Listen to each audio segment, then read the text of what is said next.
अस्सलाम वालेकुम जी, मैं हूँ सादिया मसूद और आप देख रहे हैं मेरे यूट्यूब चैनल। नाज़रीन, आज हम बात करेंगे राह फरार के हवाले से, मौजूदा हुकूमत की सिचुएशन के हवाले से। राह फरार आखिर क्या है, क्यों लोग इसको सुनना चाहते हैं। मुख्तलिफ टीवी चैनल्स पर इस पर बात की जा रही है, टॉप ट्रेंड पर ये ट्रेंड आ गया है। आखिर राह फरार के अंदर है क्या। नाज़रीन, अगर हम मौजूदा हुकूमत की बात करते हैं तो मौजूदा हुकूमत बदकिस्मती है हमारे मुल्क की। मौजूदा हुकूमत के 50% जो कबीना के लोग हैं वो जमानत पर रिहा हुए हैं और अब ये क्रिमिनल किस्म के लोग जो हैं हमारे सर के ऊपर मुसल्लत कर दिए गए हैं। इनके पास इक़्तिदार है, इनके पास ताकत है, ये बहुत ताकतवर लोग हैं और अब ये हमारे मुल्क के ऊपर जो है वो हुकूमत कर। अच्छा जी, अभी इस पर तो खैर मौजूदा हुकूमत की जो कारकर्दगी पिछले दिनों से रही है इस पर भी हमें बात करनी है, लेकिन उससे पहले बहुत इंपॉर्टेंट बात जो हम करने इस वक्त जा रहे हैं, क्योंकि राह फरार की बात हो रही है। तो नाज़रीन, पुरानी तकरीर अगर हम इमरान खान साहब की सुने तो वो क्या कहते थे कि इनको एनआरओ चाहिए, ये एनआरओ लेने के लिए आए हैं। और ये लोग चीख चीख के कह रहे थे कि एनआरओ किसने आपसे मांगा है, नाम तो बताएं, नाम सामने लेकर आए, हम खुद उससे बात करेंगे, हम सजा देंगे जिसने आपसे एनआरओ मांगा है। तो फिर एनआरओ का मतलब इनको समझने की जरूरत है कि एनआरओ कहा कैसे जाता है, किस किस चीज को एनआरओ कहा जाता है।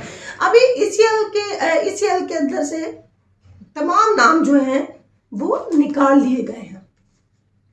नाज़रीन, खुद ही हुकूमत कर रहे हैं, खुद ही इन्वेस्टिगेटर हैं, खुद ही सारा करता धरता है, खुद ही सारा कुछ कर रहे हैं। और अब जो नाम जो है वो ईसीएल से निकाल लिए गए हैं अपने, और यहाँ से जाने की तैयारियां शुरू हो गई हैं। जाहिर है इमरान खान साहब होते तो कभी भी नाम जो है वो ईसीएल से नहीं निकलने देते। और फिर इतना अरसा हो गया यहाँ पर मौजूद थे और मिले भी नहीं थे, नवाज शरीफ साहब से भी नहीं मिले थे, वहां भी जाना था। और सबसे बड़ी बात जो है वो नवाज शरीफ साहब को पासपोर्ट भी दे दिया गया है।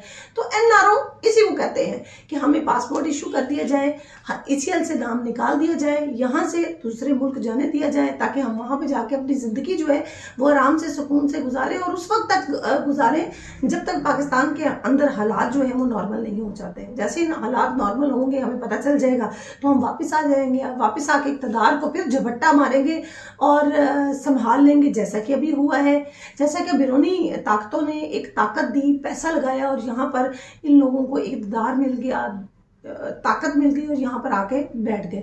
लेकिन चलाना इतना आसान नहीं है इस इक़्तिदार को, इस हुकूमत को जो है वो आगे चलती हुई नजर नहीं आ रही। नाजरीन, मैं आपको यहाँ पे बड़ी वाज़ेह तौर पे बताती चलूँ, क्योंकि मामला आपके सामने बड़ी मुश्किल से सीधा किया था, मुल्क को बड़े एक अच्छी डायरेक्शन में जा रहा था और इनके आते ही अब चीज़ें जो है वो संभलना मुश्किल हो गई हैं। और ये लोग समझे थे कि जैसा पाकिस्तान हम छोड़ के गए हैं ये पाकिस्तान तो वैसा है, ऐसा तो कुछ भी नहीं है। पाकिस्तान बदल गया, पाकिस्तान के लोग बदल गए, पाकिस्तान की सोच जो है वो बदल गई है। अब ये वो पाकिस्तान नहीं रहा जो आपको अपनी मर्जी से जो है वो मन मर्जियां करने देगा, अयाशियां करने देगा। लोग, कौम, अवाम समझ चुकी है, सड़कों पर आ गई है, उनको पता चल गया है कि हमें क्या चाहिए, कौन कौन हमारे साथ सिंसियर है और कौन सिर्फ इक़्तिदार के नशे लेने के लिए आता है यहाँ पर।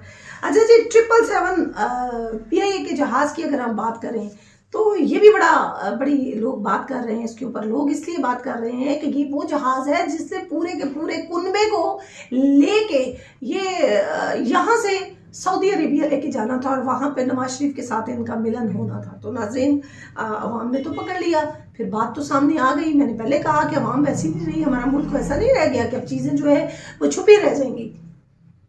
इस जहाज के अंदर कौन कौन लोग शामिल थे जिन्होंने इस पर सवारी करके सऊदी अरेबिया जाना था? इनके अपने बच्चे, बच्चों के बच्चे, देखें इनके नौकरों में भी कैटेगरीज आती हैं। पर्सनल, ये आपका वर्कर है, ये आपका थोड़ा सा बच्चों का है, ये आपके भाई का है, ये बेटे का है, ये बेटे के बेटे का है। इतने बड़े लोग, इतने ज़्यादा लोग जो है उनको ये लोग सऊदी अरेबिया लेकर जा रहे थे, जिसमें इनकी मेड्स तक भी शामिल थी, इनके पर्सनल वर्कर, सर्वेंट शामिल थे जो जिनको ये लोग ये वहाँ से यहाँ से लेकर वहाँ जा रहे थे। मतलब ये अगर आप देखें तो ये तो किसी मुल्क के बादशाह हैं जो अपनी मर्जी से लेके जाएंगे। फिर एकदम से बयान भी आ जाता है जब ये बात खुल गई तो बीबी मरियम औरंगजेब तो बड़ी एक्टिव है ना, वज़ीर इत्तलात है, जारी बात है, वो बात तो बड़ी सोच समझ के करती हैं, बोलना तो उनको आता है, तारीफ तो उनकी करनी पड़ेगी, अच्छा बोलती हैं। कहती हैं कि शहबाज शरीफ साहब जो हैं वो तो अपनी टिकट लेके जा रहे थे, बीबी वो अपनी टिकट लेके जा रहे थे, उनके जो अंदर वो जो है सर्वेंट है वो किसकी टिकट लेके जा रहे हैं, वो उनको टिकट किसने दी? इन लोगों ने दी ना, और सरकारी सतह पर दी जा रही थी। सरकार ने इनके पैसे जो हैं वो बर्दाश्त करने थे, इनका खर्च जो है वो सरकार ने बर्दाश्त करना था। तो अब तो ऐसा नहीं होगा क्योंकि लोग बदल गए हैं। फिर अगर ये सब कुछ झूठ है भी, ऐसा नहीं था, अपने पैसों पर जा रहे थे, तो फिर आप लोग वजीर खजाना से क्यों पूछ रहे थे कि जी कितना खर्चा होगा? वजीर खजाना का इसमें क्या लेना देना है? आखिर उन्होंने पैसे देने हैं तभी इन लोगों ने वहां जाना है, इसीलिए पूछने की जरूरत आई। लोगों को पता चलना शुरू हो गई हैं। अच्छा जी, ये तो जहाज की कहानी थी। अब आगे मौजूदा हुकूमत की जो हालात है उस पर थोड़ी सी नजर डाल लेते हैं। बिजली गायब, डीजल गायब, खाने पीने की चीजें जो है वो महंगी होना शुरू हो गई हैं, इतनी ज्यादा इन्फ्लेशन हो गई है। और फिर आप लोग उठ के हमें ये कह देते हैं कि IMF ने हमें जो जितनी देने का, जो बजट देने का वादा किया था उससे ज्यादा दे रहे हैं। भाई आप लोग आगे लेट गए हैं ना, आप लोग आगे लेट गए हैं, आप लोग उनकी जी हजूरी कर रहे हैं, तो वो आपको उससे ज्यादा बजट देंगे। लेकिन बात तो ये है कि मुल्क के अंदर इन्फ्लेशन कैसे कम होगी? आपको पता है कि इतना ज्यादा ये जो डीजल गायब हो गया, ये डीजल कहाँ चला गया? डीजल गायब नहीं हुआ, ये खुद से उसकी शॉर्ट उसको कर दिया गया है, क्योंकि पता है कि आगे जाके इन्फ्लेशन होने वाली है, महंगाई होने वाली है, महंगाई का एक बहुत बड़ा तूफान आने वाला है। तो जिन लोगों ने डीजल गायब किया है उनकी जो इतनी बड़ी जो चांदी है वो हो जाएगी। तो फिर जाहिर है इस वजह से इस डीजल को गायब कर दिया गया है। और आप लोगों से मुल्क तो संभाला नहीं जा रहा, नहीं संभाल सकेंगे, जाहिर बात है। अभी आगे मामला देखे क्या जा रहे हैं कि IMF को किस तरह से संभालेंगे, मुल्क की हालात जो है, अंदर के मुल्क के हालात जो है वो किस तरह से संभालेंगे। आप लोगों से ये मुल्क संभलेगा नहीं। आधे से ज्यादा लोग आपके क्रिमिनल लोग हैं। ये मोहसिन दाऊद का नाम क्यों निकाल दिया आपने ECL से? ये तो पाकिस्तान के अगेंस्ट था, और पाकिस्तान के जो अगेंस्ट है उसकी तो बेल नहीं हो सकती, लेकिन आप लोगों ने निकाल दिया, और निकाल के इसको साथ लेके जा रहे थे उम्रा करने के लिए, काबीना का हिस्सा बना रहे हैं आप लोग इसको। तो ये किस किस्म के लोग हैं जो पाकिस्तान के ऊपर मुसल्लत हो रहे हैं? पाकिस्तान के साथ एक भोंडा मजाक जो है वो किया जा रहा है। मैं इससे ज्यादा और क्या बोल सकती हूँ नाज़रीन। खैर, ये तो इनकी कमीना की इस वक्त सिचुएशन है, ये मुल्क की हालात इस वक्त जा रहे हैं। और आगे खान साहब की तरफ आ जाते हैं। खान साहब भी खामोशी से बैठने वाले नहीं है, बड़ी असाबी जंग लड़ते हैं, बड़ी मजबूती के साथ जो है वो जंग लड़ते हैं, आहिस्ता आहिस्ता आगे बढ़ते हैं। वो कभी कमजोर नहीं पड़ते। वो हमेशा कहते हैं कि एक जो प्लेयर होता है ना, एक जो खिलाड़ी होता है वो कमजोर नहीं पड़ता, उसको खेलना आता है।